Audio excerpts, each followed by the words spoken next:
दुनिया रे समस्ते बड़ लोक हबार स्वप्न देखते आउ स्वप्न भी देखिबा दरकार काहेकि ना स्वप्न बिना जीवन रो मूल्य नहीं किंतु स्वप्न देखिबार भी लिमिट थाए। एमिति स्वप्न देख जेमिति तुमे स्टेप टू स्टेप जाई पहुंची पारिबो और सक्सेस मध्य होबो। नमस्कार दर्शक बंधु, आपण मानकु मो चैनल रे स्वागत।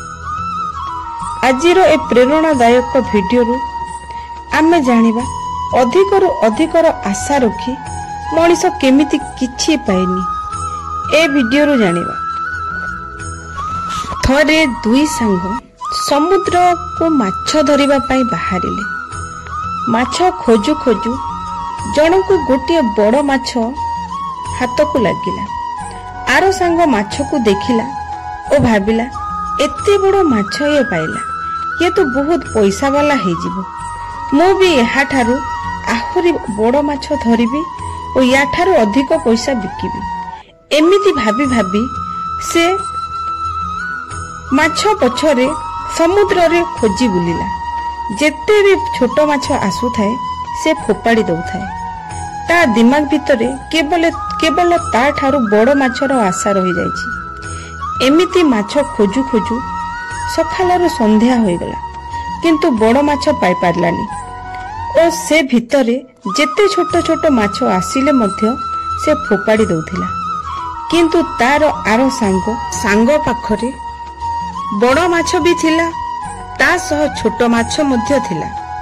जो माछ की ता सांग धरिकी फोपाड़ी दउथिला सेही माछ गुड़ाकू ए गोटे ही धरुथिला। दुई सांग किछि समय परे समुद्र रु बाहरी पड़िले।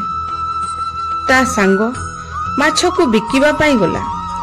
बड़ माछ को 1000 टंका रे बिकिला और छोट छोट माछ को 2000 टंका रे बिकिला। सेही समय रे ताकू बहुत कष्ट हैला, दुख लागिला।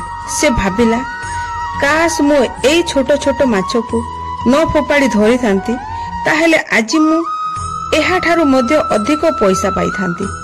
सेही समय रे तार सांग कहिला, तुमे जो छोट छोट माछ फिंगी दउथिलो सेथिरु मु कलेक्ट करिथिली और ए छोट छोट माछरो अधिक पैसा पाइली। ए कथा सुनी ताकू बहुत कष्ट होइथिला।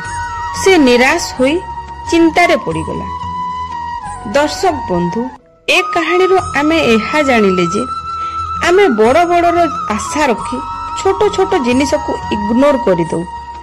बहुत सुजोग आसिले मध्य आमे बड़र आशा रे छोट छोट सुजोग हरई दे थाउ। आमे हमर डेली टू लाइफ रे मध्य बहुत जिनिस को इग्नोर करि दउ, किंतु छोट रु ही बड़ जिबार रास्ता मिली थाए। एहा को हाथ छोड़ा न करी सबो बेले छोट रु ही आमे आगो को बढ़िबा। छोट जिनिस को साउटी आगो को चलिले ही आमे बड़ रास्ता पाई परिबा। तेबे ही एहार महत्व जानी परिबा। मो एक कथा कहूनी, तुमे छोट स्वप्न देख, छोट ही भाबो। जीवन रे बड़ स्वप्न देख, किंतु छोट रु ही आरंभ करो, जहा द्वारा तुम बड़ लक्ष्य पाखको बहुत जल्दी पहुंची पारिबो। दुई सांगक लक्ष्य थिला पैसा पाइबा, किंतु जणे सांग बड़ को ही फोकस कला और छोट को भी फोकस कला, किंतु आरो सांग केवल बड़ को ही फोकस कला और छोट छोट को इग्नोर करी चलिला। जोठी ताको अधिक पैसा मिली थांता गोटे टंका भी मिलिलानी।